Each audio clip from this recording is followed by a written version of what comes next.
right, so I have rolled the dice and rolled number 6.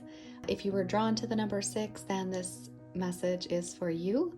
We're looking at what area your spirit guides would encourage you to focus on for personal growth. 6s are all about healing, so we'll see what this is about. So the first card we have here is the Sun, and it's the number 1 in this deck. So the Sun is all about your happiness. 1 is the Magician in Tarot, so this is really about creating our own happiness, taking action, and kind of co-creating with the universe to create the life that we want. So let's see how we can go about doing that. The first card we have here is healing. Interestingly enough, 6s, I said, are about healing. So with the hand placement here, right, we're looking at healing the mind and kind of that gut area, right? My other thought is healing the thinking and the way that our thinking impacts our solar plexus area, that gut, right, our sense of self.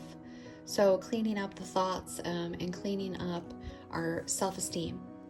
So when we're looking at co-creating with the universe and creating a life of happiness, we have healing to do. And we want to look at the mind and we want to look at our self-esteem. So how are the words that we're speaking creating our sense of self?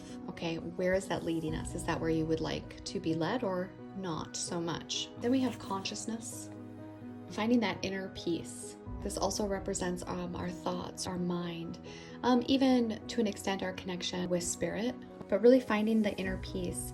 Once we're able to heal the mind, and the thoughts and the way that we speak to ourselves and our sense of self, our self-esteem, we can find that homeostasis period, that balance, that inner peace for ourselves, and probably better connect to consciousness if that's what you're looking to do. The 9 of Wands, it says exhaustion. So at this point with healing and trying to create, you may be losing steam. You started strong here and you're pushing forward and it's hard, right? It becomes exhausting at some point to try to deal with all the fragmented pieces of our mind that dictate on a daily basis how we feel about ourselves. Some of those thoughts are true. I would say probably the majority of them are not, okay? And getting really clear on who you're speaking with and where that's coming from, right? Is this fear or is this love? And this is part of this consciousness, right? This balance. If we're talking to creator or spirit guide, it's going to be love. If we're in fear and doubt, then this is not truth.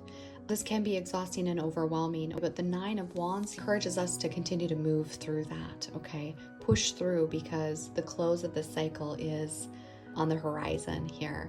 So the overall message of what area to focus on is how you can create your own happiness. And step 1 is doing that inner healing work, okay? Getting the thoughts right, getting the self-esteem worked on for yourself so that you can connect better to spirit, right? And to continue to kind of carry on here. So take care.